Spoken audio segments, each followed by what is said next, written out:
श्री जी से प्यारे मांगो, क्योंकि ये जो मस्तक पर हम तिलक धारण करते हैं ना, ये केवल चंदन नहीं है, ये वहाँ की ब्रज की संतों के चरणों की रज है, जिसको ब्रज रज कहा जाता है। और आप जानते हो कि हमारे ब्रज के जितने भी संत हैं ना, वो वृंदावन से भी अधिक महत्व इस ब्रज रज को देते हैं। कि जब ये ब्रज कहते हैं ब्रज रज उठ मस्तक लगे तो मुक्ति मुक्त है जाए।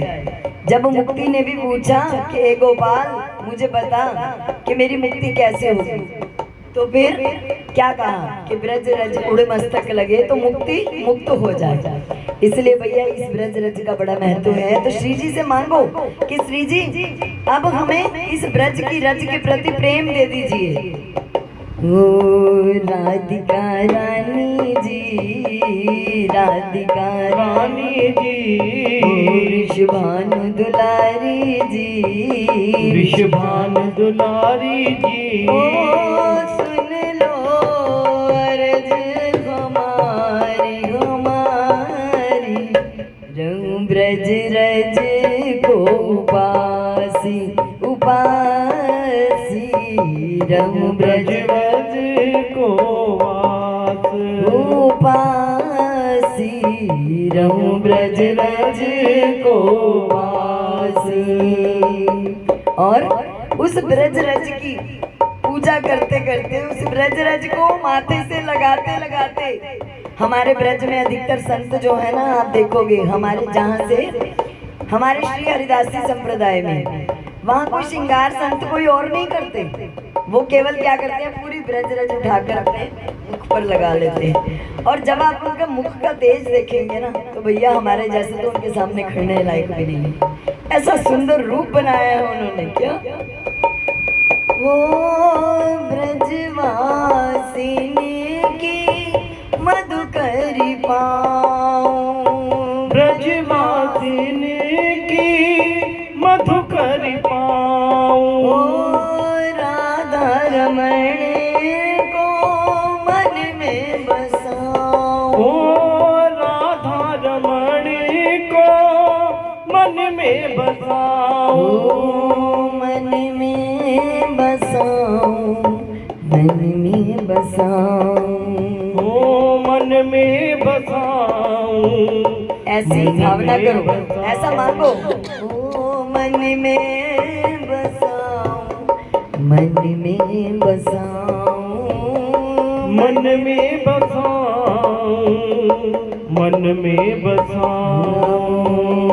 कृपाभिलाषी जी, कृपाभिलाषी जी, ओ राधिका रानी जी, राधिका रानी जी, ओ सुन लो अर्ज हमारी हमारी, रहूं ब्रज रज को उपासी उपासी, रहूं ब्रज रज को उपासी उपासी, रहूं ब्रज रज को।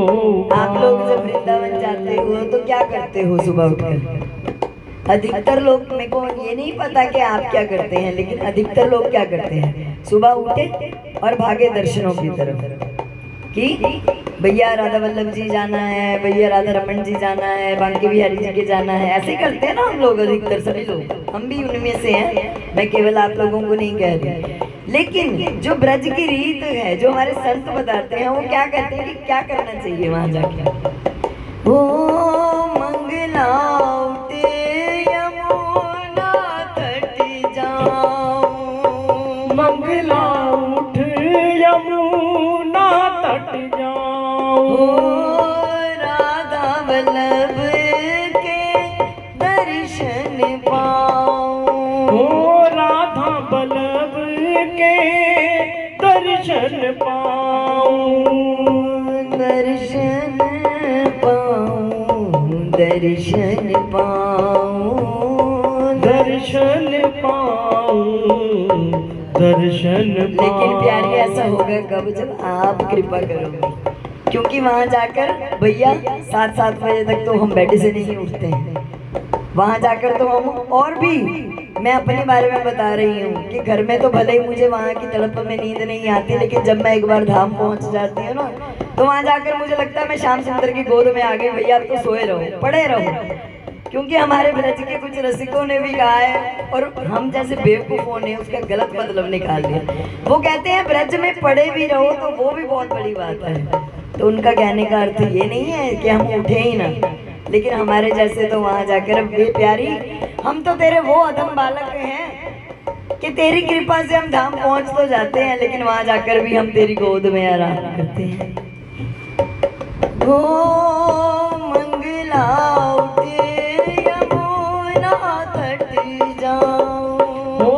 मंगला उठ यमुना तट जाऊं, राधा वल्लभ की झांकी में पाऊं, राधा वल्लभ की झांकी में पाऊं, झांकी में पाऊं, झांकी में पाऊं, झांकी में पाऊं, झांकी में पाऊं। कृष्ण मनोहारिणी जी, कृष्ण मनोहारिणी जी, रास विलासिनी जी, रास विलासिनी जी, कृष्ण मनोहारिणी जी, कृष्ण मनोहारिणी जी, रास विलासिनी जी, रास विलासिनी जी।